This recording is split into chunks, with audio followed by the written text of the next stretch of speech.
coldest night of her life, a Navy admiral broken by rejection and stripped of the one thing she believed made her worthy, sat alone at a deserted bus stop, ready to disappear into the shadows.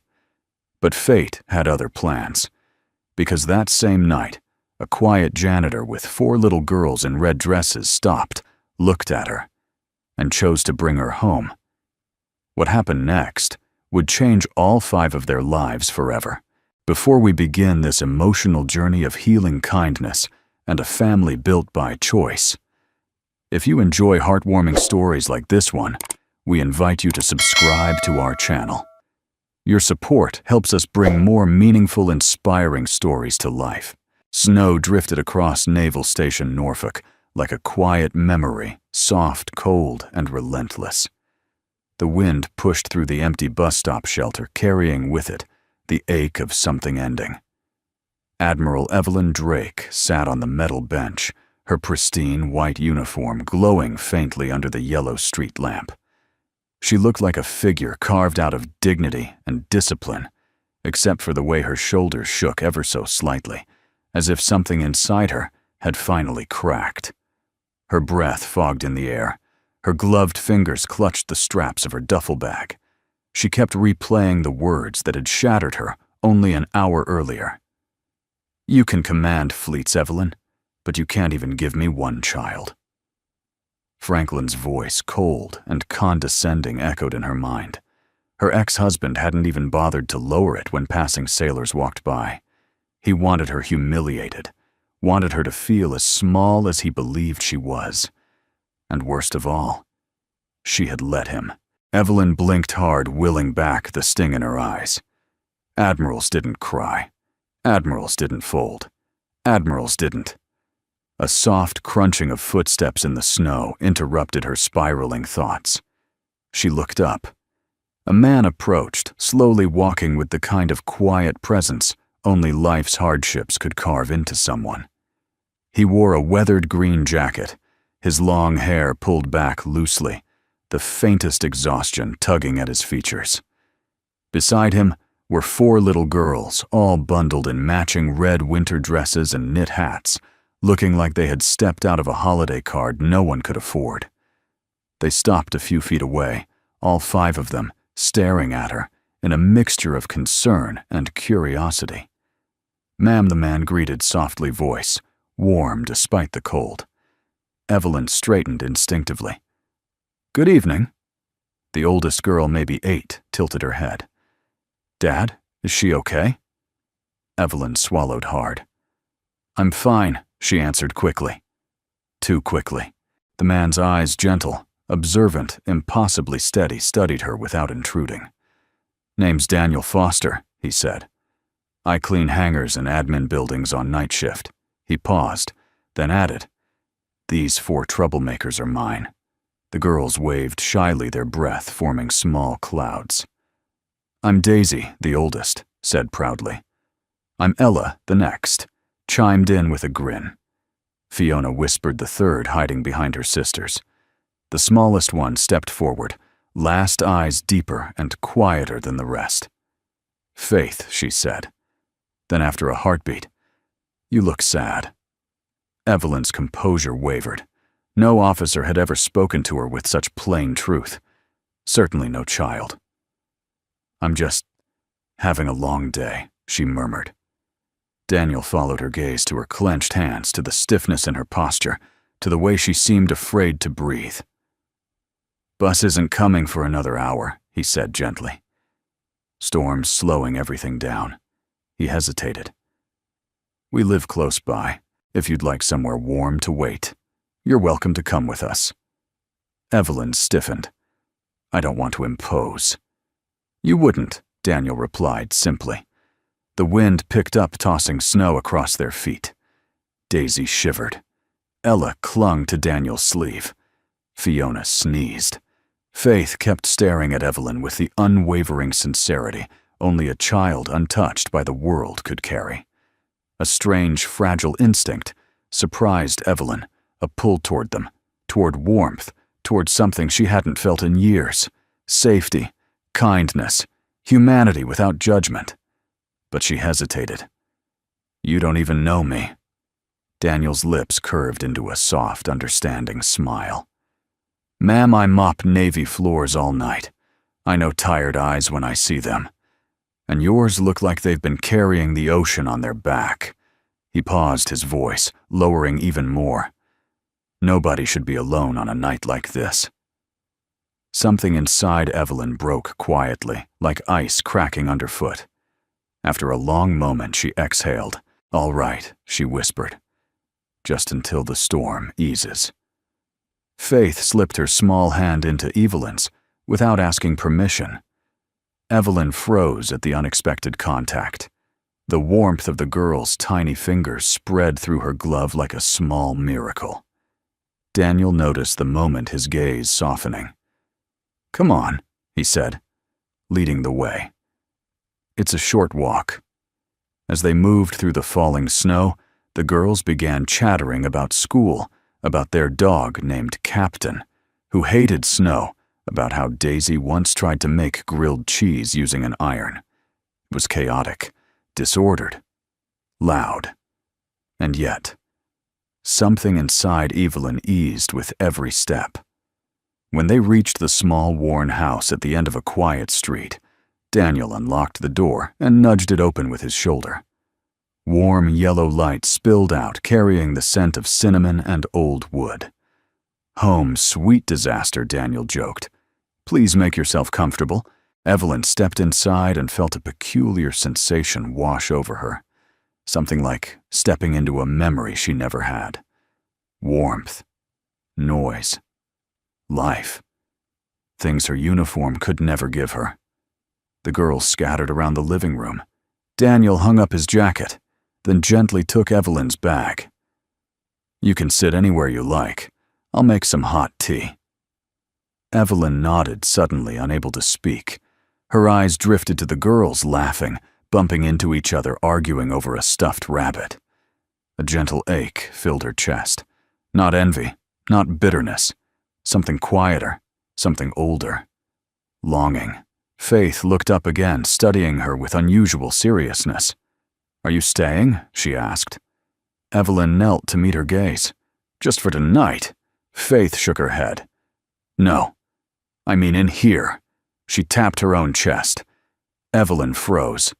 Daniel turned from the kitchen, a kettle hissing behind him. His eyes held hers for a long, unreadable second. An unspoken question, an unspoken understanding. Outside, the storm intensified. Inside, for the first time in years, Evelyn's heart whispered a possibility she had long buried. Maybe broken wings can still find a way home. The moment Evelyn stepped across the threshold, the warmth hit her like a gentle wave. Not the forced warmth of a heated office or a military quarters. This was different. This was lived-in warmth, the kind born from little footsteps, shared meals, and tiny chaotic hands that left fingerprints on everything. The small living room was cluttered in the most human way, crayons scattered across a coffee table. 2 mismatched socks draped over a couch, a half-finished puzzle on the floor. A navy blue blanket lay rumpled where someone had clearly fallen asleep recently. And in the corner stood a small Christmas tree, decorated entirely with handmade ornaments, painted macaroni paper stars, and a crooked angel that looked like it had survived a battlefield of children's enthusiasm. Evelyn felt a lump rising in her throat. This was everything her life wasn't. Daniel set her bag down beside the couch. "Sorry for the mess," he said, running a hand through his hair. 4 kids, 1 dad. Organization isn't exactly our strong suit. It's Evelyn paused, searching for the right word. Comforting. Alive. Beautiful. Warm, she finished softly. Daniel smiled quietly, relieved. The girls immediately scattered like joy in motion. Daisy grabbed a broom taller than she was. "I'll help clean." Ella opened a cupboard. "I'm making cocoa." Fiona raced to the little tree. "I'll turn on the lights." Faith stood still, her gaze fixed on Evelyn with a calmness far beyond her years. Daniel chuckled. It's a miracle anything stays upright around here." Evelyn watched the girls for a moment, then surprised herself by lowering her gloves and carefully folding her coat over her arm. It had been years since she'd taken off her uniform jacket anywhere but home or her office. Doing it here felt strangely intimate, strangely right. Daniel handed her a steaming mug, chamomile tea, helps on rough nights.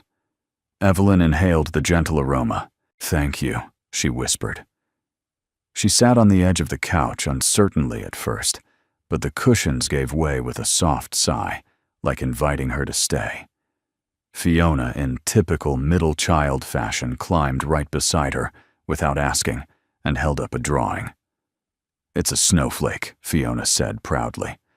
"But Daddy says they're too complicated to draw. But I did it anyway." "It's beautiful," Evelyn said, genuinely impressed.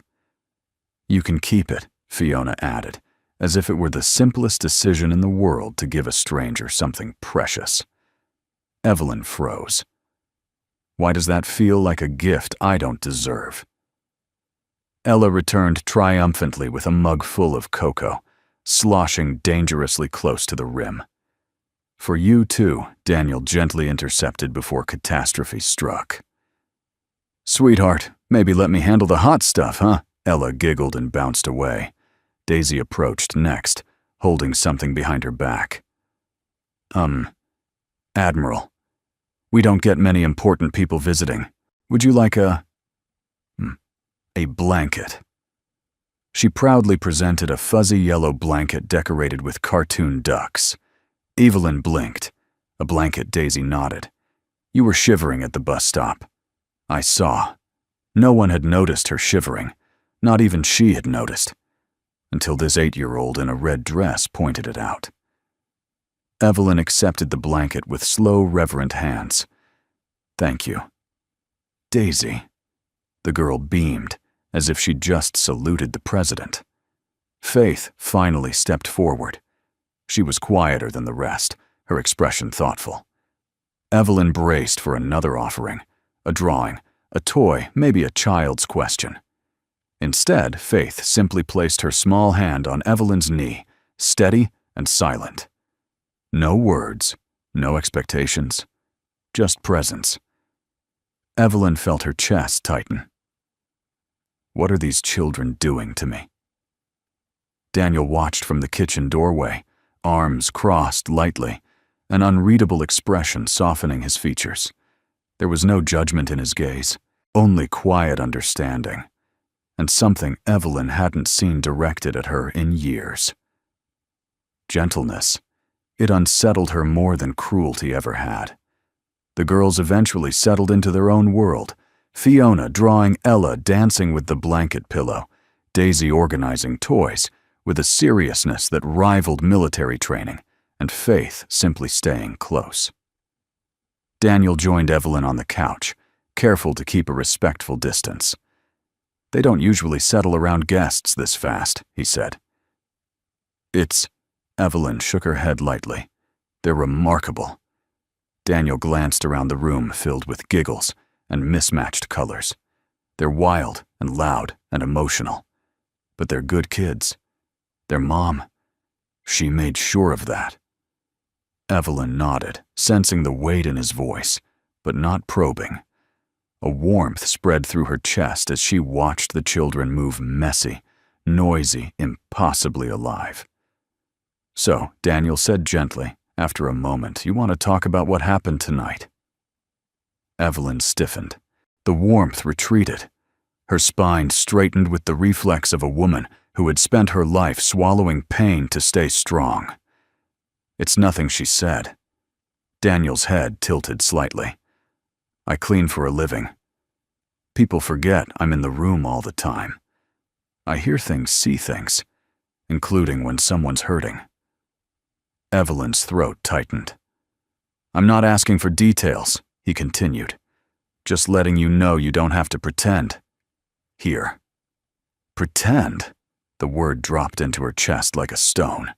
She'd spent years pretending she was fine, pretending she didn't care, pretending her husband's coldness didn't carve into her bones. Here, inside a cluttered house, with flickering Christmas lights and cocoa stains on the rug, pretending suddenly felt exhausting. She swallowed. I don't think I remember how to be anything else. Daniel's eyes softened. Then let the girls teach you. They're experts at being exactly who they are. Almost on cue, Ella tripped over a stuffed animal and landed face first on a pillow. Instead of crying, she laughed, as if the universe had told her a joke. Evelyn's lips curved without permission. Daniel grinned. See? For the first time in months, maybe years, a laugh escaped Evelyn. Small, quiet, but real. And the four little heads snapped toward her instantly, their faces lighting up as if they'd just witnessed a miracle. Daddy Daisy exclaimed. She smiled. Faith pressed her head gently against Evelyn's arm. Stay, she whispered. Just stay one night. Evelyn's heart tightened, the ache both painful and impossibly tender. I'll stay, she breathed, surprising even herself. One night, the girls erupted into cheers.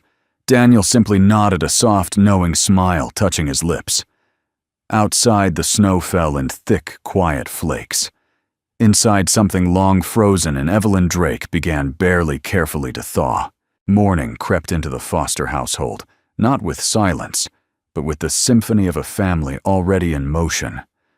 Pots clattered in the kitchen. Someone was singing off-key. Someone else was arguing with a toothbrush. A small thud echoed from upstairs, followed by Ella's voice shouting, "I'm okay!"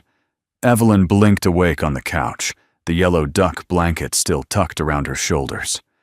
For a moment, she didn't remember where she was. Then she smelled something warm cinnamon and heard something small giggling nearby. Faith sat on the rug brushing the tangled mane of a toy pony. "Good morning," the little girl said, without looking up. Evelyn's heart startled. No one had ever greeted her like that casually, as if she simply belonged there. "Good morning," Evelyn answered, her voice hoarse. She sat up, slowly smoothing her hair. Her uniform jacket hung neatly on the back of a chair. Someone she suspected Daisy had folded it perfectly, like a miniature sailor performing inspection. The kitchen noise intensified. Daniel's voice floated through the doorway. "Ella, sweetheart, syrup is for pancakes, not for your sister's hair. It was an accident. She wasn't even in the kitchen. I walked by too fast." Evelyn stood before she realized it, her body reacting on instinct. She'd commanded crews of hundreds ships worth millions of dollars. Surely she could handle 4 children and 1 exhausted janitor. When she stepped into the kitchen, Daniel was juggling 3 crises and a spatula. Daisy was trying to pour cereal, but the box was nearly empty. Ella was rubbing her head with a towel, sticky strands clinging everywhere.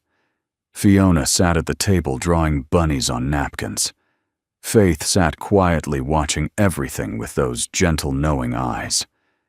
And Daniel, poor Daniel, looked like a man wrestling a bear made of breakfast food. When he finally noticed Evelyn in the doorway, his shoulders dropped in embarrassment. "I swear he said they usually behave slightly better than this." "No, we don't," Ella corrected brightly. Evelyn surprised herself by laughing, soft but real. "What can I do to help?" Daniel blinked. "Help?" "Yes," she said. "Unless you plan on fighting that pancake batter alone." He flushed, clearing his throat. "Well, if you want to take Daisy and Faith, maybe get them ready. They listen better to adults who aren't me." "That's not true," Daisy said. "That is completely true," Faith added calmly. Evelyn moved instinctively, slipping into a role she'd never held, but somehow felt right, the steady presence in the chaos. She found a hairbrush and gently worked through Daisy's curls. The girl hummed contentedly, swinging her legs. "Your hair is beautiful," Evelyn said without thinking.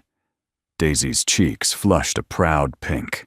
"Dad tries to braid it, but, well, we don't talk about that." Ella warned dramatically from across the kitchen, holding her syrup-soaked towel like a cautionary tale. Faith tugged on Evelyn's sleeve. "Admiral, your hair looks sad." Evelyn blinked. "Sad?" Faith nodded and pointed toward the small bathroom mirror. Evelyn leaned in and saw herself, eyes tired, bun, messy face pale. A reflection she rarely looked at closely. A reflection that now looked strangely human. "I can help," Faith whispered, holding up 2 rubber bands and a brush. "If you want." Evelyn knelt. "I would like that." The little girl brushed her hair with a tenderness Evelyn hadn't felt since her own mother used to sit with her before school. Faith worked slowly, carefully, like she understood something about fragility most adults didn't. When she finished, she patted Evelyn's shoulder. "Better," she declared. And Evelyn's heart ached. Deeply. Quietly. Why is this affecting me so much? Daniel finally got breakfast plated. Slightly. Burned pancakes, cereal dust, and scrambled eggs that looked like they had lost a battle. The girls didn't care. They cheered as if he'd presented a 5-star meal. Evelyn sat among them at the crowded little table. She couldn't remember the last time she'd eaten breakfast with anyone. "Here," Daisy said suddenly, pushing a tiny cup toward her. "We made you tea." Evelyn blinked. "Tea?" Daniel looked up sharply. "Wait, who boiled the water?" Fiona said. "I did not," Ella shouted. "That was Daisy." Daisy gasped. "I only turned the stove on. Fiona put the cup there." Fiona shook her head furiously. "I only stirred it." Faith pointed at Evelyn's mug. I added, "Honey." Daniel looked like he aged 10 years in 1 second. Evelyn lifted the cup carefully, sniffed it, then smiled. "It's perfect," she said.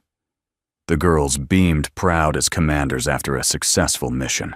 Daniel lowered his head in relief. As breakfast went on, Evelyn found herself helping without thinking, cutting pancakes into tiny squares, fishing crayons out from under chairs, wiping syrup off Ella's cheek, untangling Fiona's shoelaces, answering Daisy's endless questions about the Navy ships, uniforms, rules, medals, and whether admirals were allowed to eat ice cream for breakfast. Every moment chipped away something in her chest, something cold, something brittle.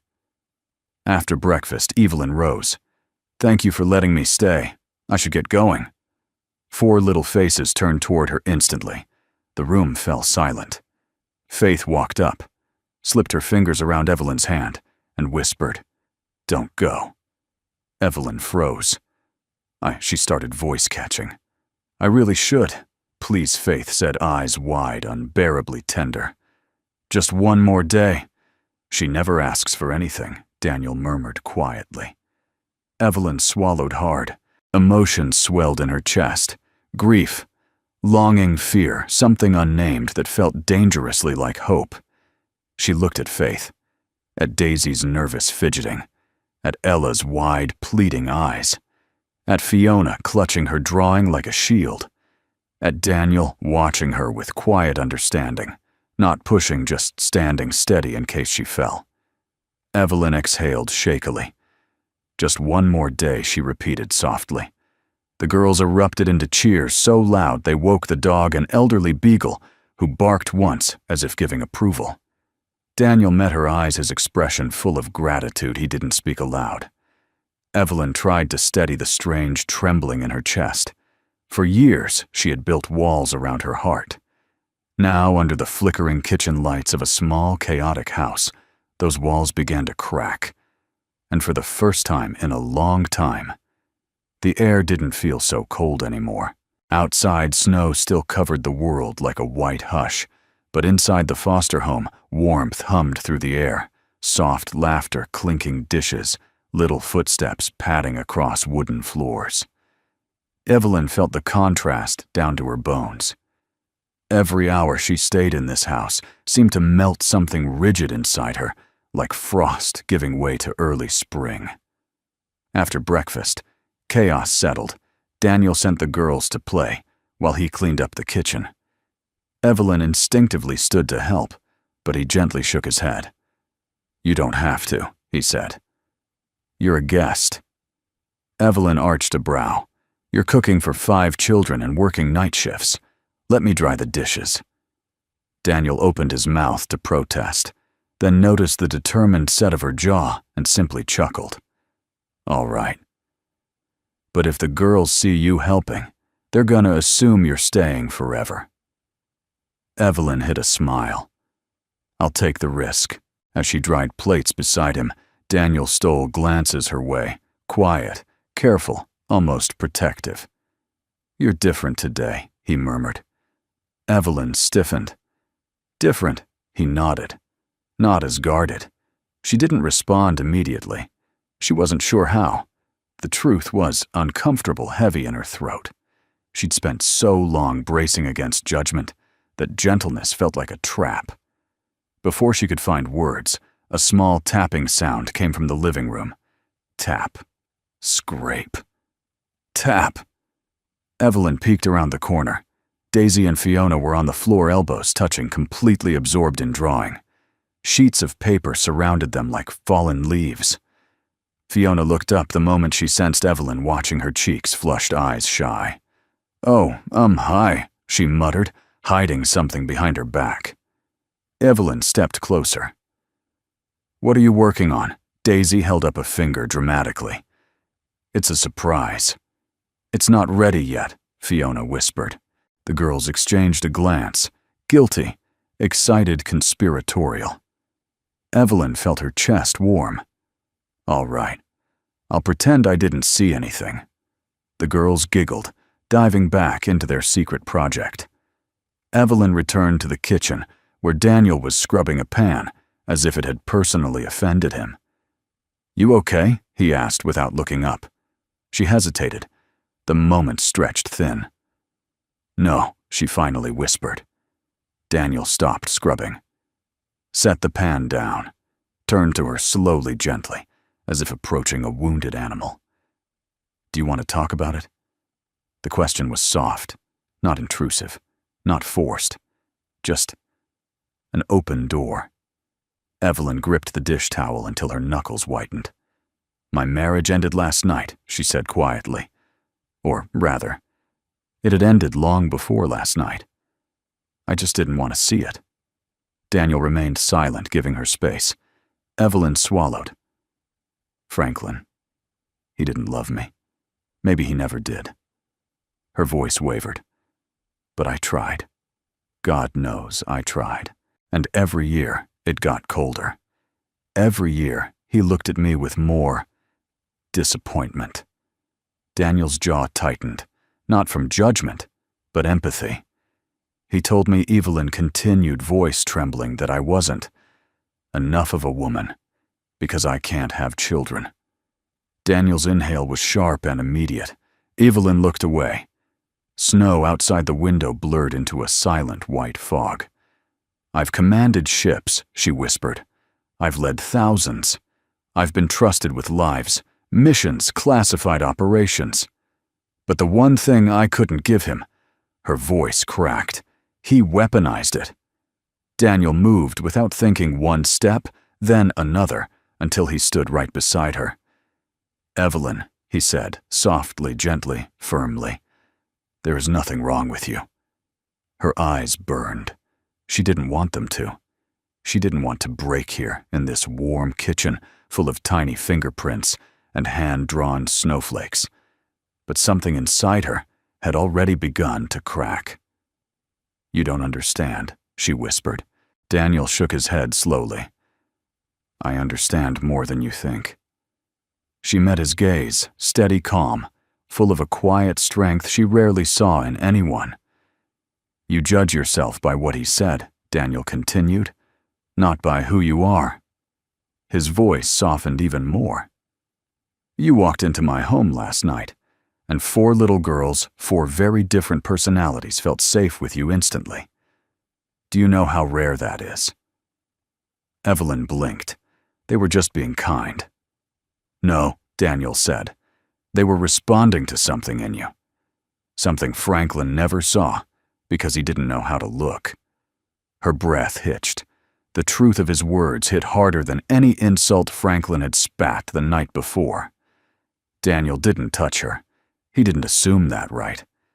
But his presence, steady, unwavering, felt like an arm around her shoulders anyway. After a long moment, Evelyn whispered, "I thought I was strong." Daniel smiled gently. "You are. But even the strongest metal cracks under the wrong pressure. Put it in the right hands." His eyes softened. "It doesn't break.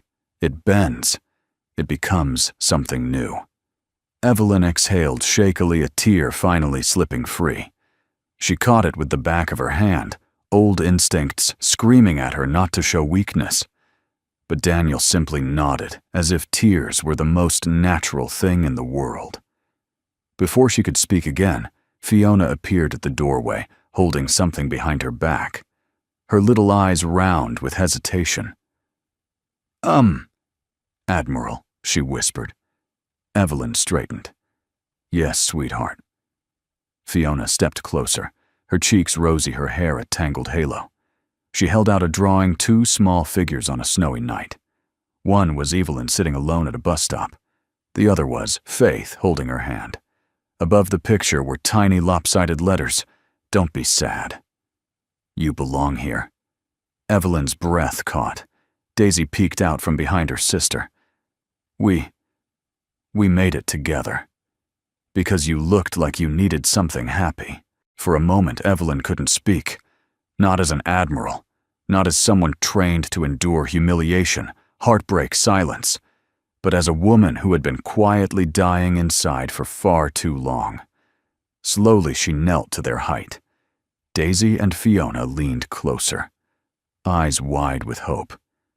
"This is," Evelyn whispered, voice trembling, "the kindest thing anyone has given me in years." Fiona wrapped her arms around Evelyn's neck without hesitation. Daisy joined instantly. And something inside Evelyn, something, bruised, silenced, starved, finally let go. She hugged them back, tears sliding freely now. From across the room, Daniel watched eyes warm expression, tender, realizing he was witnessing, not just a moment, but the beginning of Evelyn Drake's rebirth. Outside, the winter frost pressed against the windows. Inside, for the first time in a very long time. Evelyn Drake didn't feel cold.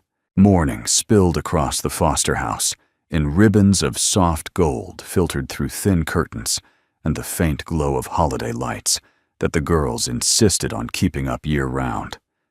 Evelyn stood near the small kitchen window, holding a warm mug Daniel had handed her moments earlier. Steam lifted gently from the tea wrapping around her face like a soft breath. Behind her, chaos had already begun. But today, it wasn't the same kind of chaos. Today, it had purpose. Or rather, 4 small conspirators had purpose. Daisy was whispering aggressively to Ella behind a stack of cereal boxes. Fiona was scribbling on tiny squares of paper, like a commander drafting battle plans. Faith sat at the table, kicking her feet rhythmically, waiting for her sisters to give the signal.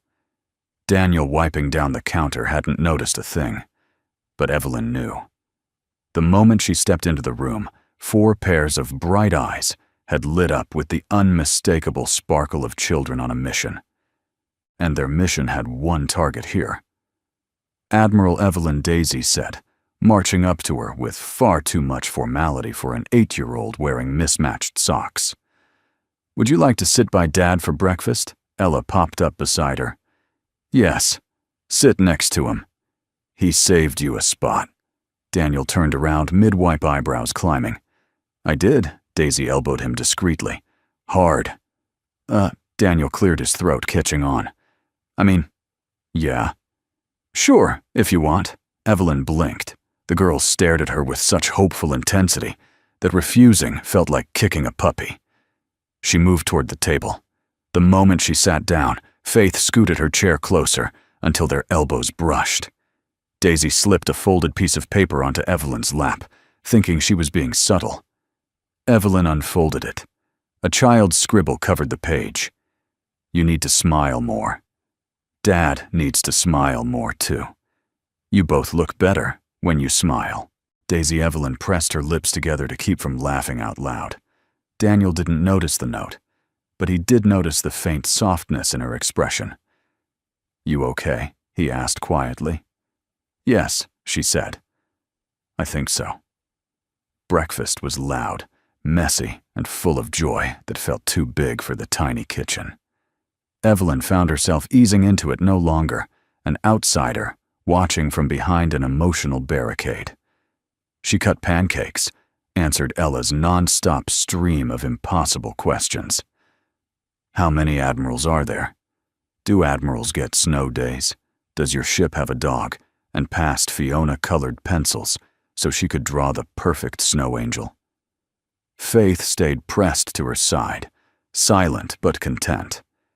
Every few minutes the girls would exchange meaningful glances, nod conspiratorially, then whisper furiously, as if planning an international peace treaty. After breakfast, Daisy tugged Evelyn's sleeve.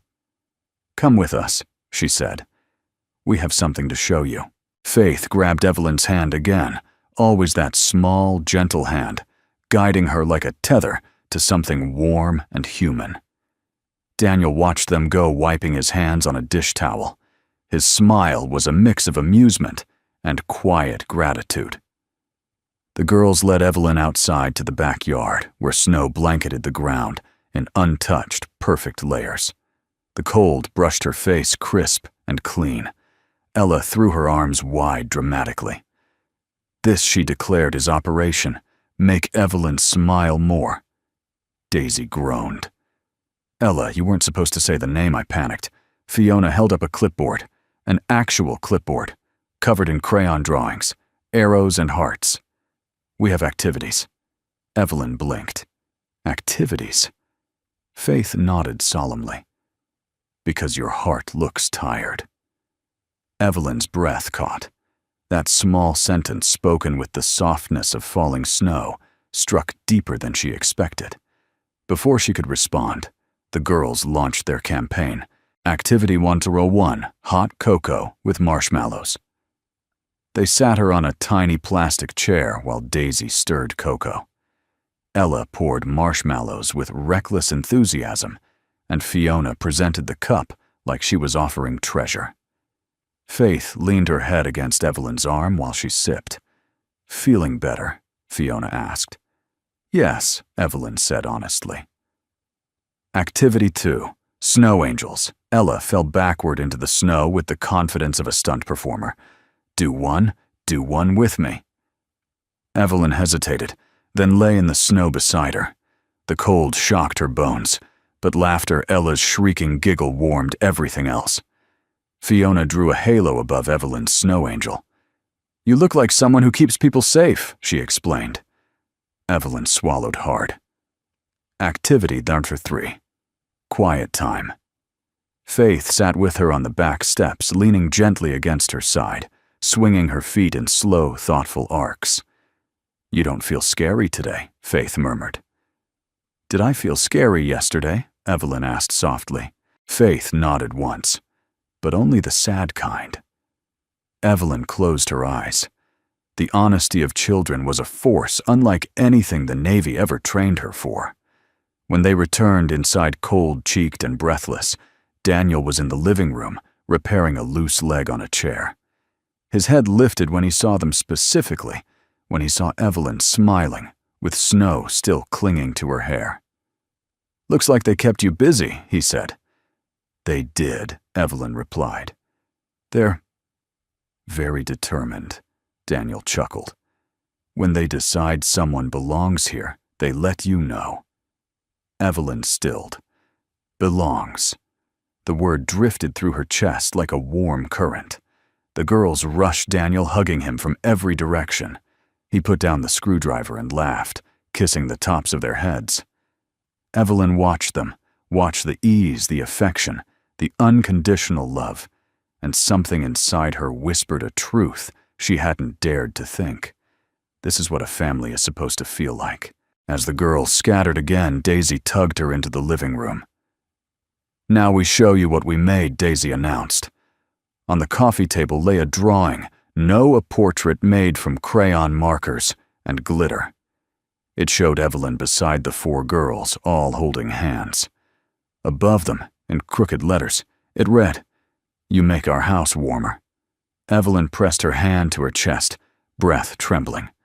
Daisy looked up. "Do you like it?" "Like it." Evelyn knelt before them, feeling the world narrow to 4 hopeful faces. "I love it," she whispered. "More than you know." Faith crawled into her lap. Fiona hugged her from behind. Ella wrapped herself around her arm.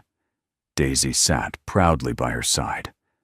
Daniel watched from the hallway, his eyes soft. His expression caught somewhere between relief and something deeper, something blooming. Evelyn met his gaze, and in that quiet, fragile moment she realized she wasn't just healing. She was being welcomed, maybe even needed, maybe even chosen. The afternoon sun filtered softly through the Foster living room, warming the worn hardwood floors and casting streaks of gold across the walls. The girls had finally quieted. Daisy was reading on the couch. Ella was sprawled on the rug, drawing dragons with glitter pens. Fiona was painting a snowman with impossible colors, and Faith sat curled up beside Evelyn, leaning lightly against her arm, as if it were the most natural place in the world. Daniel stepped in from the kitchen, drying his hands on a faded towel. He paused when he saw the scene Evelyn surrounded by 4 small orbits of life, like a planet they'd all begun to revolve around. Something softened in his expression. "You look like you fit there," he said quietly. Evelyn glanced up. "Do I?" "Yeah," Daniel replied. "Too well, maybe." She wanted to smile, but an unease flickered at the edges of her thoughts. She set it aside. Instead, she asked, "How do you do it? Raise 4 girls alone. Work nights. Stay. Steady." Daniel chuckled softly as he sank into the armchair across from her. "Steady isn't the word I'd use. Your kids seem to think so." "That's because they don't know any better," he teased. Evelyn nudged Faith playfully, whispering, "Does he really stay steady?" Faith shook her head. "No. Daddy drops things a lot." Daniel gasped dramatically. Traitor Fiona giggled so hard she smeared purple paint across her paper. Evelyn laughed a sound that felt unfamiliar, but so natural it startled her.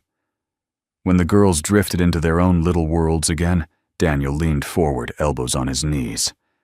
"You asked me how I do it," he said quietly. "The truth is, I don't know. I just choose to keep going."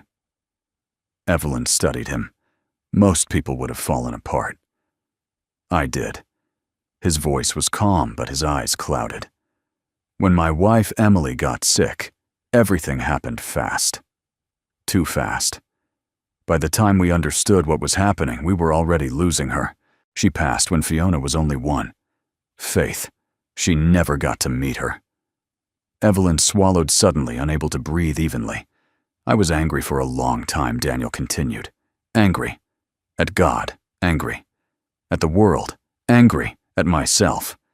But one night Daisy crawled into my lap and said, 'Dad, you can cry if you want. We won't break.'" Evelyn's eyes stung. Daniel smiled faintly at the memory. That was it. That was the moment I realized I wasn't just mourning her, I was disappearing on them. And they needed me present more than they needed me perfect. He looked down at his hands, rough, work-worn, steady despite everything. "So I chose kindness," he said. "Every day. Even when I didn't feel it. Even when it hurt. The girls didn't deserve a father drowning in grief. They deserved warmth, stability, joy, and little by little, kindness became who I was again." Evelyn's throat tightened. "You rebuilt yourself." "I tried. Not very gracefully." She shook her head. "No. That's strength." Daniel met her gaze. "You know, Evelyn, People like you carry the weight of the world on your shoulders. Admirals. Leaders. People who hold everything together so others don't fall apart. But you're human. And humans crack. Her breath wavered. You don't have to stay cracked, he added gently. Evelyn didn't know when the trembling started, only that suddenly her fingers were shaking slightly around the mug she held. Daniel noticed. "Hey," he said softly. "It's okay." The words were simple, but they hit deep, scraping against wounds she kept hidden beneath layers of rank, discipline, and silence. Evelyn's voice dropped to a whisper. "I spent years trying to be what Franklin needed me to be." Daniel's expression darkened just slightly, protective, angry for her sake. He wanted perfection, she continued, wanted power, wanted an image. Her voice shook, and when I couldn't give him a child, he used it like a weapon, like proof I was broken. Daniel's jaw clenched. "You are not broken. He made me feel like less than a woman. You are more of a woman than he'll ever deserve."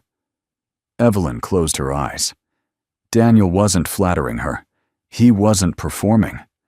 His voice carried the weight of truth, grounded in quiet observation rather than pity. She opened her eyes again, slowly, as if afraid something fragile might escape. "What made you decide to help me that night?" she asked. Daniel inhaled, glancing briefly toward the girls. They were absorbed in their crafts, oblivious to the gravity of the conversation. "You ever see someone who looks like they're about to fall?" he said. But they're standing so perfectly still that no one notices. Evelyn froze.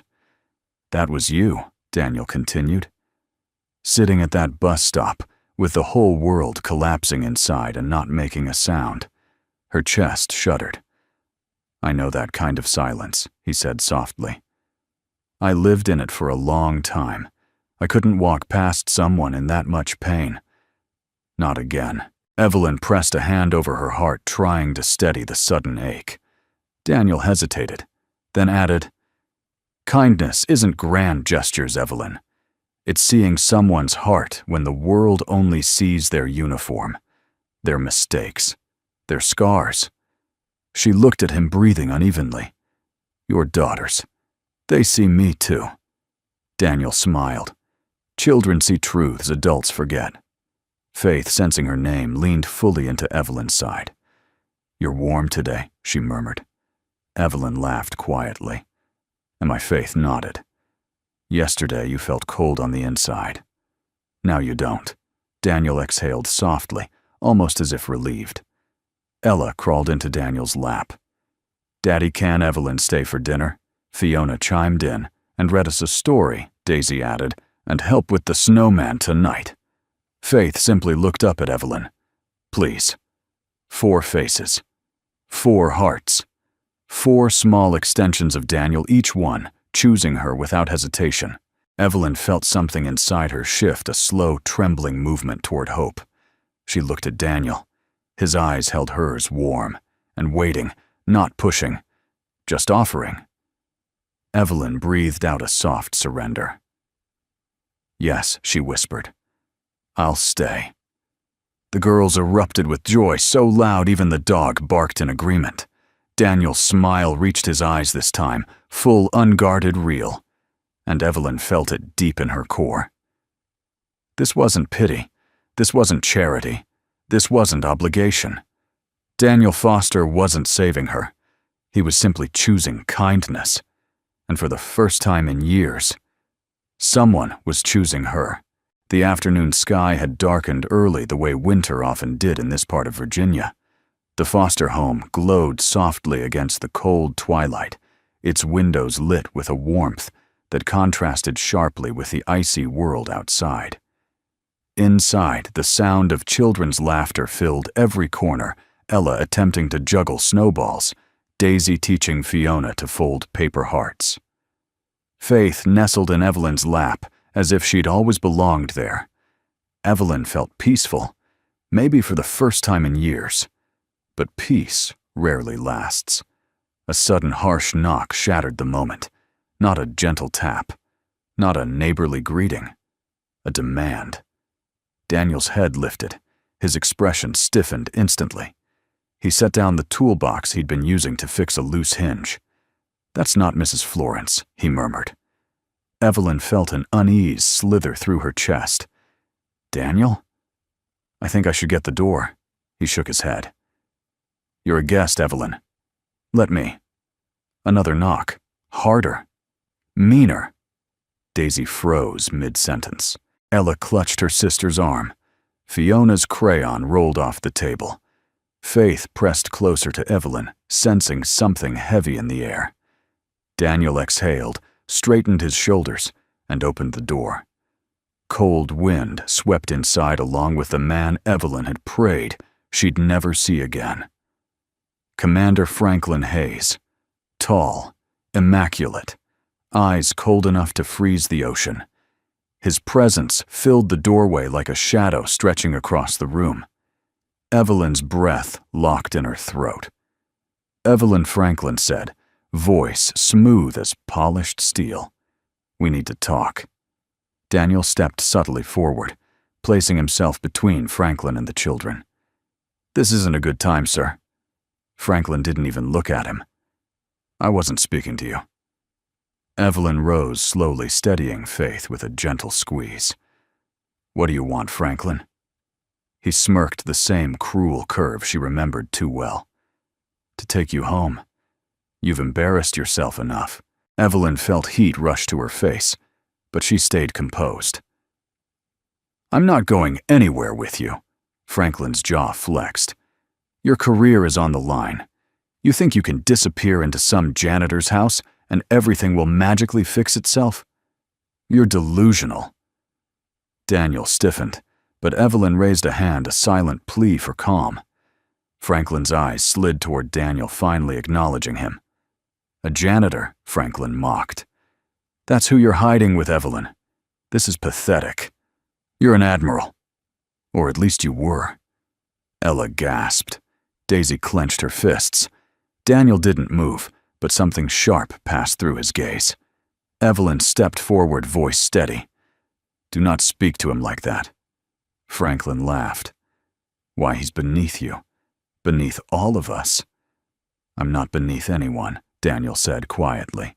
The calm in his tone only irritated Franklin more. "Oh, please," Franklin sneered. "You think picking up trash and mopping floors gives you value? Men like you are replaceable." Faith suddenly slipped from behind Evelyn and stood directly in front of Daniel, tiny shoulders, squared eyes blazing with unexpected fierceness. "You're wrong," she said softly. Franklin blinked, caught off guard.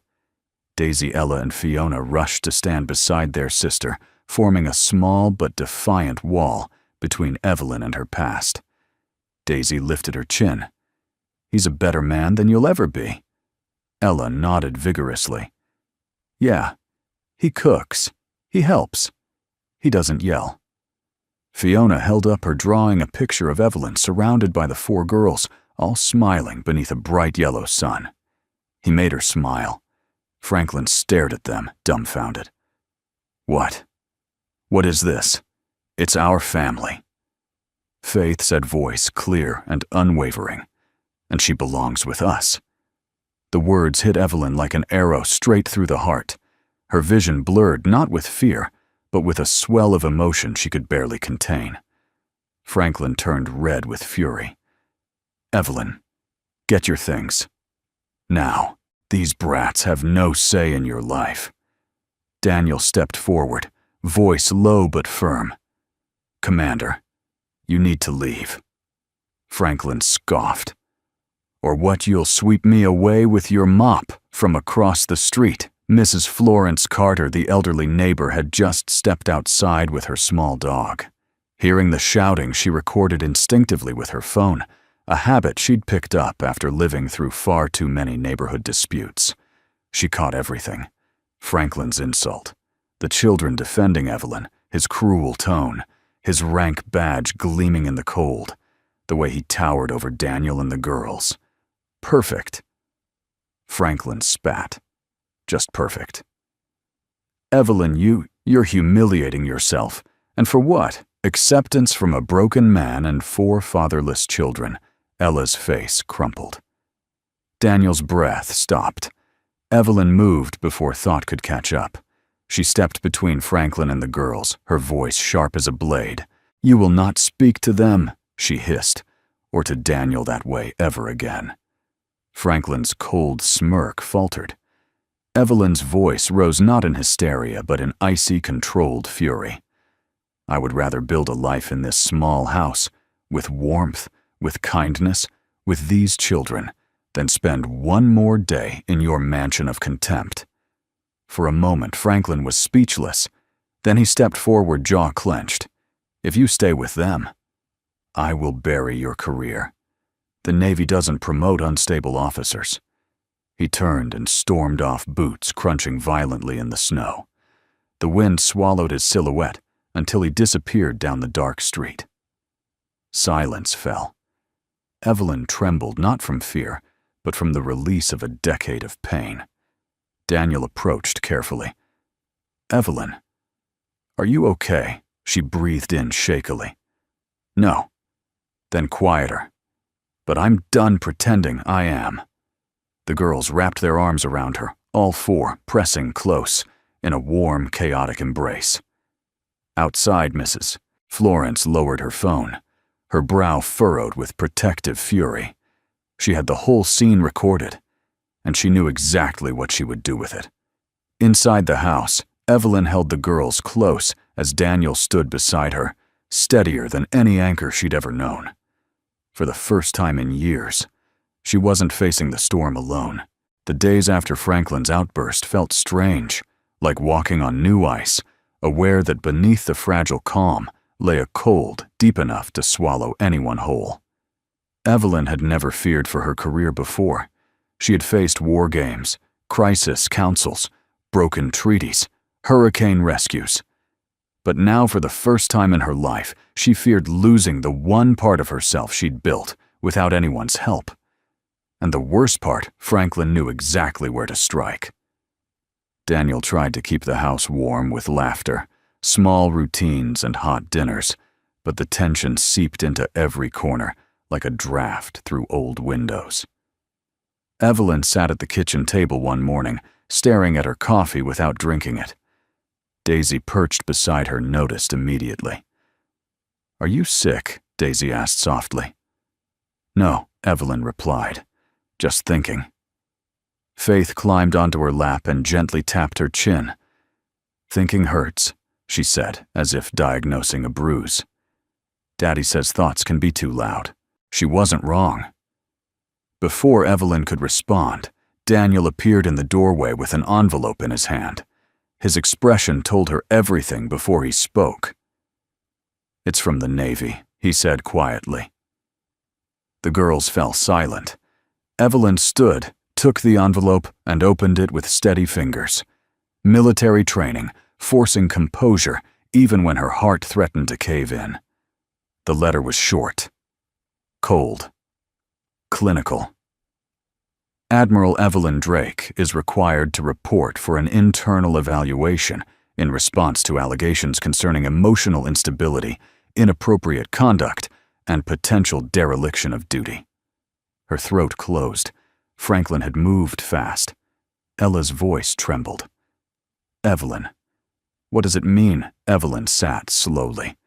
"It means someone filed a report suggesting I'm unfit for service." "But that's a lie," Fiona shouted.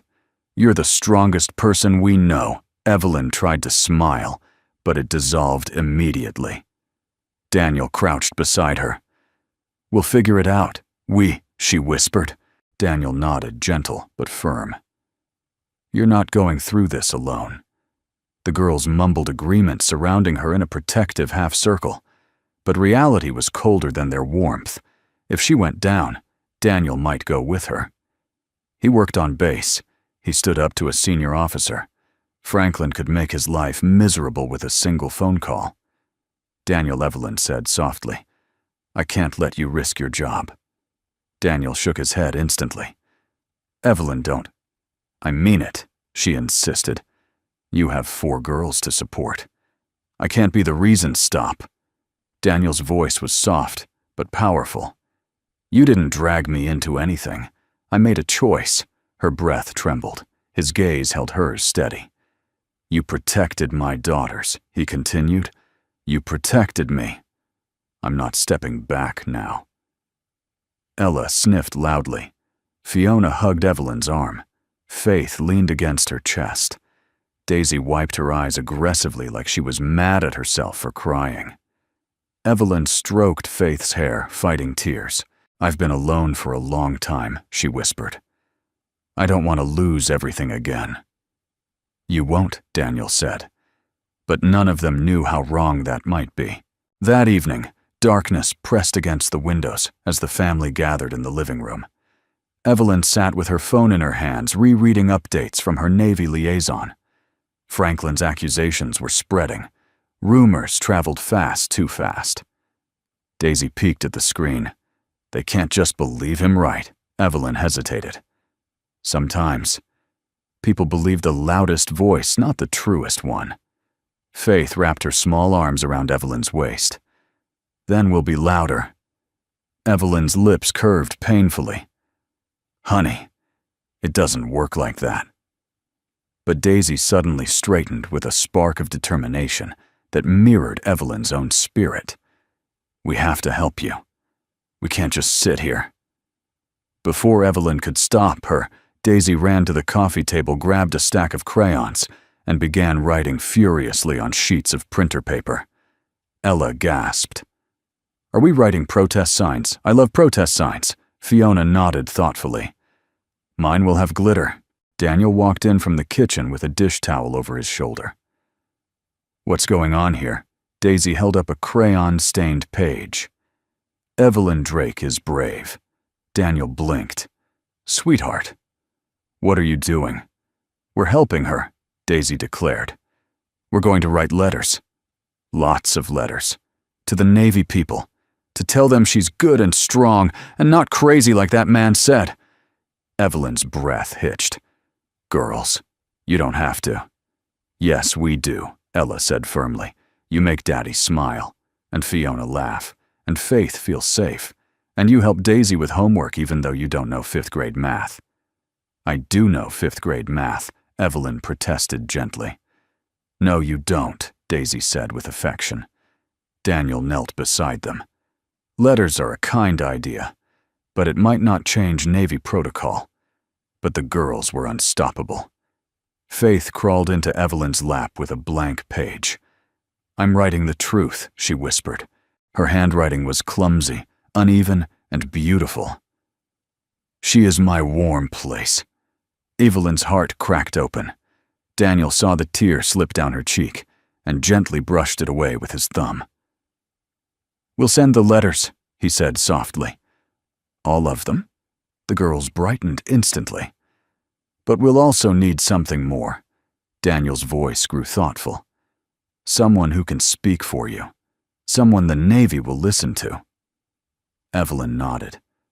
Dr. Delilah Moore. She was my military therapist when Franklin and I were falling apart. Will she help you? Daniel asked. She always has, Evelyn said, picking up her phone. And she knows the truth better than anyone. Faith looked up. Will she save you? Evelyn kissed the top of her head. No, sweetheart. People don't save people, but they help them stand. Faith smiled softly. Then we'll help you stand, too. Later that night, after the girls were asleep, Daniel and Evelyn stood quietly in the kitchen. You don't have to go through the evaluation alone, Daniel said. I can come with you. That might make things worse, Evelyn murmured. Franklin wants to paint you as a distraction or a liability. Daniel's jaw tightened. I don't care what he says. I do, she whispered. For you. For the girls. His expression softened, gentle, conflicted. Evelyn, he said, voice low. I'm not leaving. She closed her eyes. Then stay, she whispered, barely audible. I've been alone too long. Daniel didn't speak. He didn't need to. His quiet presence said everything. Outside, the snow began to fall again. Inside, 4 handwritten letters dried on the table, small pieces of truth, written by tiny hands ready to fight a storm, none of them fully understood.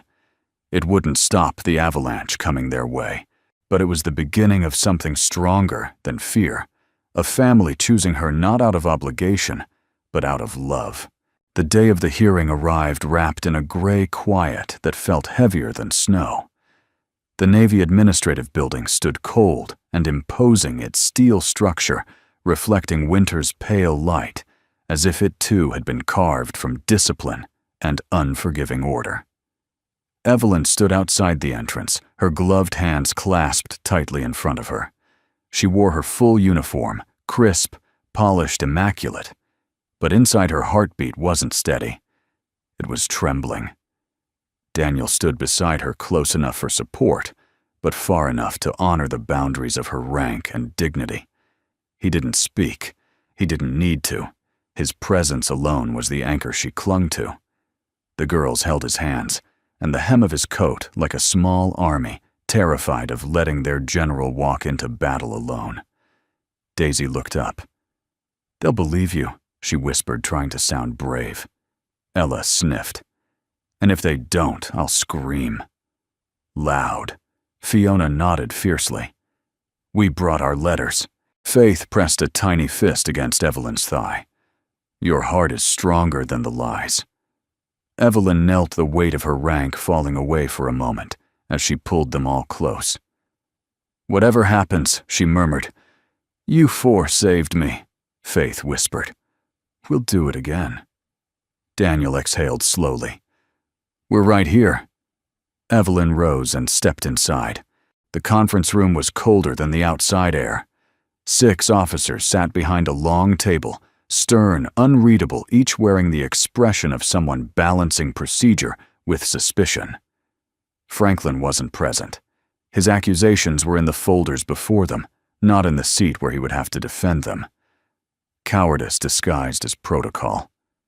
Admiral Evelyn Drake, the lead officer, said you were called to respond to allegations regarding your emotional and operational stability. Her voice didn't waver. "Yes, sir." "Are you aware that Commander Hayes submitted reports suggesting impaired judgment and erratic behavior?" "Yes, sir. Do you contest his claims?" "No," Evelyn said calmly. "I refute them." Murmurs. The officers exchanged glances. "Then please provide your account." Evelyn took a slow breath. "I left my marriage because I was subjected to emotional abuse, private humiliation used as leverage over my inability to conceive. My leaving had nothing to do with my ability to command. In fact, it was an act of strength, not instability." Silence. Another officer leaned forward. "Do you have evidence of this emotional mistreatment?" Evelyn swallowed. "Witnesses?" "Yes." The door opened. Dr. Delilah Moore stepped inside with the confident calm only military therapists carried equal parts, compassion and steel. Her badge gleamed. Her presence changed the temperature of the room. "I do," she said. The officers straightened. Delilah approached the table and set down a binder thick with documented sessions.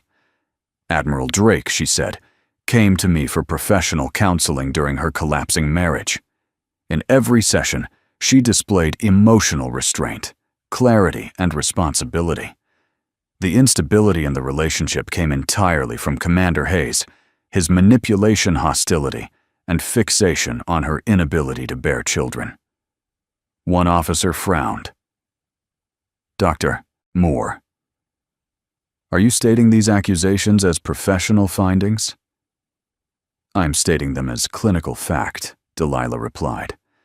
Admiral Drake's psychological evaluations consistently ranked her among the most resilient leaders I've worked with in my 27-year career. That landed heavily. Another officer turned to Paige. "Is there additional corroboration?" Delilah nodded. "Yes." She pressed play on her tablet. A video appeared on the main display. The officers leaned in. Mrs. Florence Carter's voice crackled as she narrated from behind her phone camera. "I don't normally record things, but I live next door to Daniel Foster, and when I heard the yelling, I came out. What you're about to see is not the behavior of an unstable Admiral. It's the behavior of a woman being verbally attacked. Franklin's voice filled the room. You're pathetic. Hiding with a janitor? You're nothing without me. Evelyn's calm, steady rebuttal followed. I would rather build a life with kindness than spend another day under your contempt. Then came the moment that shook even the officers, Daisy's fierce little voice. She belongs with our family. The video ended. Silence throbbed in the room. One officer removed his glasses. Another rubbed her forehead. A third exhaled audibly. Admiral, the lead officer finally said. Why did you not report this earlier? Evelyn's voice softened. Because I've been conditioned to endure. And because I didn't truly see myself clearly until those children defended me. A long pause. Then the officer nodded slowly. You may step outside while we deliberate. Evelyn turned. Her legs felt weak, but her spirit, her core, felt stronger than it had in years. Outside, Daniel rose the moment she appeared. The girls rushed her like a tidal wave of red dresses. Well, Daisy asked. Did you win? Ella demanded. Do they know the truth? Fiona whispered. Faith hugged her thigh. You're safe, right? Evelyn knelt among them. Not yet. They're deciding. Faith took her hand, squeezing tightly. We're deciding too. We choose you. Daniel touched Evelyn's shoulder gently. No matter what they say in there, you're not alone. Evelyn leaned into his touch just for a moment, just enough to breathe again. Minutes crawled. Finally, the door opened. An officer stood there. Admiral Drake, he said, the council is ready. Evelyn rose, bracing herself. Daniel whispered, I'm right here. She walked back in. The lead officer folded his hands. We have reviewed all evidence. The accusations were found to be retaliatory in nature and not reflective of your mental or operational state. The investigation is closed. Evelyn's breath broke. You are cleared of all allegations, another officer added. Your record remains unblemished. A third leaned forward. We extend our respect, Admiral. Not many could withstand what you endured with such composure. Evelyn swallowed. Thank you, sir. And one more thing, the lead officer said. An inquiry into Commander Hayes's conduct has been initiated. Evelyn blinked. He's being investigated. Yes. Relief crashed through her heavy, overwhelming cleaner than any victory she'd ever earned. She stepped out of the room. Daniel saw it immediately. The girls sensed it even faster. You're free, Evelyn whispered. The hallway erupted. Daisy threw her arms around her. Ella shrieked in triumph. Fiona burst into tears. Faith pressed her hand to Evelyn's chest, right over her heart. Daniel met her eyes, full of pride, relief, and something deeper. You stood, he murmured. Just like I knew you would. Evelyn exhaled, tears gathering. I didn't stand alone. Daniel pulled her into a quiet, steady embrace. And for the first time in years, Evelyn Drake felt whole. The evening after the hearing felt like stepping into a world newly thawed. For weeks, Evelyn had walked through life as if bracing against a storm. But now, as she followed Daniel and the girls through the familiar doorway of their warm, cluttered home, she felt something she had almost forgotten. Lightness, not the fragile kind that breaks at the slightest doubt, but the sturdy, quiet kind that comes from surviving something meant to destroy you. The girls rushed ahead, tossing off coats and scattering mittens across the floor like confetti. Even the old Beagle captain wagged his tail so hard his whole body swayed. Daniel watched them fondly, then turned to Evelyn with a soft smile. You did it. No, Evelyn corrected, her voice rich with truth. We did. He didn't reply, but the way his eyes warmed told her everything. Dinner that night felt different. The girls insisted on celebrating, dragging out paper plates decorated with cartoon snowmen and a slightly lopsided banner they had made earlier that read, "Welcome home, Admiral Evelyn." The word home made something tremble deep in her chest. They feasted on Daniel's improvised victory meal, mac and cheese, frozen meatballs, garlic bread, and the tiniest salad ever assembled by Daisy, who had dramatically chopped one cucumber slice into 8 pieces to make it enough for everyone. Ella kept clinking her cup against Evelyn's. Fiona just stared at her with shining admiration. Faith stayed glued to Evelyn's side, her tiny hand on Evelyn's sleeve. Every few minutes, Daniel looked over at Evelyn and smiled, quiet, proud, almost shy. When dinner ended, the girls rushed off to build a pillow fort in the living room. Their excited shrieks and laughter filled the small house like bells. Evelyn gathered dishes, but Daniel gently took them from her hands. "Not tonight," he said. "Tonight you rest." "I should help Evelyn." His voice softened. "Just let yourself breathe." So she did. She sat on the couch, duck blanket over her lap, listening to the thunderous construction of the pillow fort and the soft clinking of dishes being washed in the kitchen. And for a fleeting, perfect moment, she felt as though she belonged here more than she had belonged anywhere in her life. Later, when the girls finally settled into their sleeping bags inside the pillow fort, Daisy reading to them with an exaggerated storyteller voice, Daniel motioned for Evelyn to step outside. Snow had begun falling again, soft and slow, and the cold air brushed her cheeks like a whisper. Daniel's backyard was small, but charming strands of warm yellow lights hung across the fence, casting a golden glow on the snow below. "Beautiful night," Daniel murmured. Evelyn nodded. "Feels peaceful." For a moment they simply stood there, the world quiet around them, breaths drifting in the cold. Then Daniel swallowed, looking slightly nervous, something she'd never seen on him before. "I have something for you," he said. Evelyn blinked. For me, he reached into his jacket pocket and pulled out a small, worn velvet box. Her breath stopped. "Daniel," she whispered. He opened it slowly. Inside was a simple gold ring, elegant vintage, with a tiny engraving on the inside. "It was my mother's," Daniel said softly. "She gave it to me before she passed. She told me to save it for someone who made my life feel whole again." Evelyn's heart pounded so hard it hurt. "Daniel," she breathed, "I don't know what to say." "Then let me say it." He took her hand gently, reverently, as though touching something precious. "Evelyn Drake, you walked into our lives on the coldest night of winter and somehow brought warmth with you." Her eyes burned. "The girls adore you. He paused, steadying his breath. "I admire you, respect you, care for you more deeply than I ever expected to care for anyone again." Snowflakes drifted past them like slow, glowing sparks. "You're strong," he continued. "Brave. Tender in ways you don't even see. You stood up to pain I can't even imagine, and still found room to love 4 little girls who needed you." Tears slipped down Evelyn's cheeks. Daniel brushed one softly with his thumb. "Evelyn, I'm not asking you to be something you're not.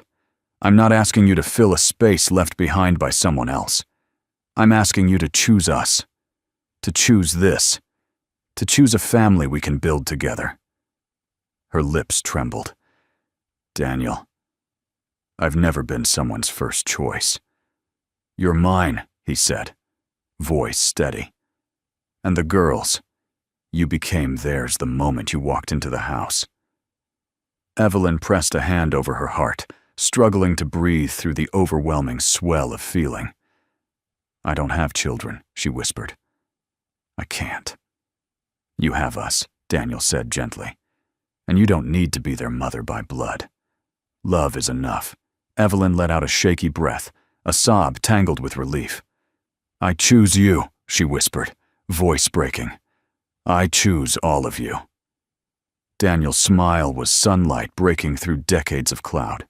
He sank to one knee, not in a grand performance, but in quiet devotion, and held the ring up. "Evelyn Drake, will you marry me?"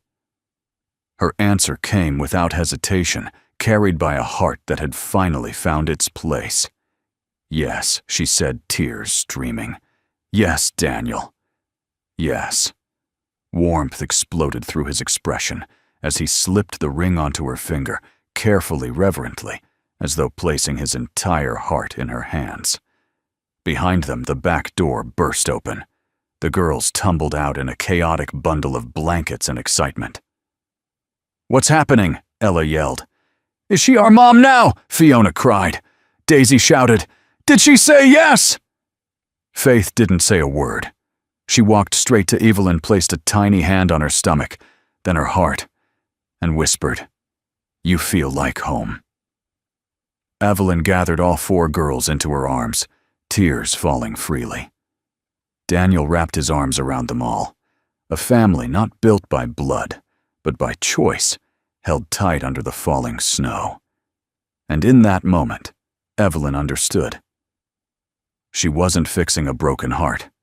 She was beginning a new one. Spring arrived quietly, at first only a shift in the wind, a softening in the morning light, a warmth that didn't seem possible after the winter they had survived together. Snow melted along the edges of the yard, revealing patches of green, like hope, pushing through old wounds. Evelyn stood at the back window holding a cup of tea Daisy had made her. Today was the day, the start of something new. Something she never thought she would have never believed she deserved. Her wedding day. Not the polished ceremonial wedding typical of high-ranking officers. Not a ballroom filled with medals, speeches, and handshakes. Not a room of strategists and commanders. No. This wedding would be small, intimate, held in the backyard where she had rediscovered her own heart. Daniel stepped up behind her, slipping an arm gently around her waist. He kissed her shoulder. "You ready?" Evelyn nodded, her voice soft. More than ready. Inside the house had transformed into a flurry of red, white, and gentle chaos. The 4 girls rushed between rooms like joyful messengers. Daisy wore a tiny flower crown she insisted on making herself. Ella carried a handful of rose petals she kept spilling on purpose. Fiona clutched a Polaroid camera she claimed would make magical pictures. Faith only carried a quiet glow, as if she understood the meaning of this day deeper than any child her age should. When the time came, Evelyn stepped into her simple white dress, a dress without embellishment, without grandeur, but perfect in its quiet elegance. She looked at herself in the mirror, and for the first time in years, she saw a woman at peace. A soft knock came at the door. Faith peeked inside. "It's time," she whispered. Evelyn knelt. "How do I look?" Faith placed her small hands on Evelyn's cheeks, like someone who finally found her heart. Evelyn's eyes stung. She gathered the girl into a tight hug. "Thank you, sweetheart." The backyard was bathed in soft spring sunlight. Wildflowers pushed through the soil. A white arch, Daisy insisted they build, stood decorated with mismatched ribbons, hand-drawn stars, and tiny paper ships Fiona had crafted as a tribute to Evelyn's years in the Navy. Mrs. Florence Carter stood proudly near the arch, wiping tears even before the ceremony began. Daniel's co-workers from the base had come. Dr. Delilah Moore, a few trusted officers, friends, neighbors, all gathered, not for spectacle, but for love. Daniel stood waiting beneath the arch, wearing a clean button-down shirt and the same quiet, steady smile that had saved Evelyn on a cold winter night. His daughters stood beside him, each holding tiny bouquets of wildflowers. Evelyn took her first step onto the small aisle, just a path between the 2 garden beds, and the girls gasped. Daddy Ella whispered loudly, "She looks like a movie star." Daniel's eyes softened. "No," he said. She looks like the woman I prayed I'd get to meet someday." Evelyn walked slowly, her breath trembling, her heart full, until she reached him. Daniel took her hand, his thumb stroking lightly over her knuckles. "You came into our lives like a miracle," he murmured, "and you stayed." Evelyn swallowed. "You gave me something I never knew I needed, and something I was terrified I might never have." The minister smiled gently. "We gather today to celebrate a family not formed by blood, but by choice, by kindness, by love." Evelyn felt Faith slip her small hand into hers from the side. She squeezed it instinctively. The minister nodded to Evelyn. "Your vows." Evelyn turned to Daniel, the man who had held her heart so carefully it had healed in his hands. "Daniel," she began, her voice trembling with emotion, "I spent years thinking that strength meant never breaking, never needing, never leaning on anyone." She paused, breath catching. "But you showed me that real strength is letting someone see the cracks and trusting they won't run from them." Daniel's eyes glistened. "You taught me that love doesn't need perfection. It needs patience, kindness. And you've given that to me every day since the night you found me sitting in the cold." She reached up, touching his cheek. "I didn't give birth to your girls, but they were the ones who gave life back to me." The minister nodded to Daniel next. He took both of her hands, holding them with reverence. "Evelyn, I never thought I would get another chance at love. I thought my life would stay small, quiet, and just enough to get by. But then you walked into it, and suddenly everything felt bigger, better, brighter." Evelyn blinked back tears. "You don't just love fiercely, you lead with love. You protect with love. And you healed parts of me I thought would stay broken forever." His voice cracked slightly. "I choose you today, tomorrow, and every day God gives me breath." The minister smiled. Rings Daisy proudly handed over the ring box she had guarded like treasure. Daniel slowly placed his mother's ring on Evelyn's finger.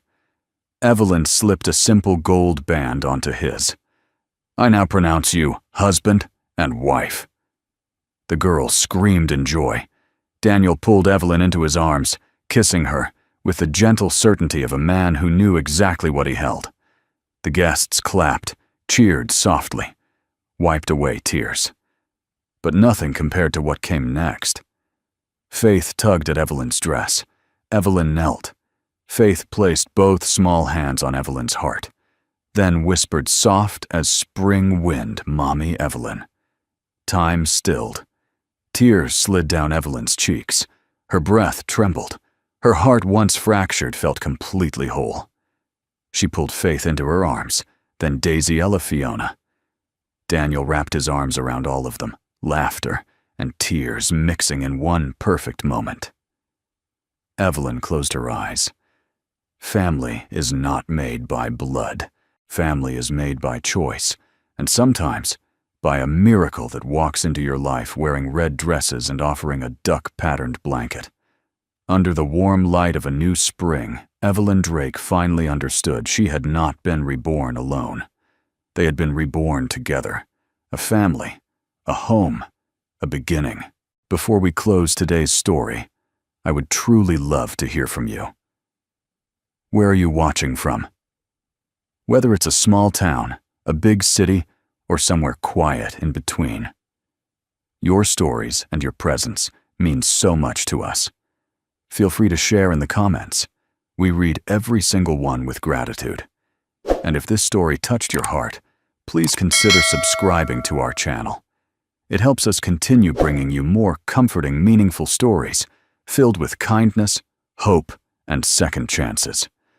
Thank you from the bottom of our hearts for spending your precious time with us today. Your support keeps this little storytelling corner of the internet alive. Until the next story, take good care of yourself.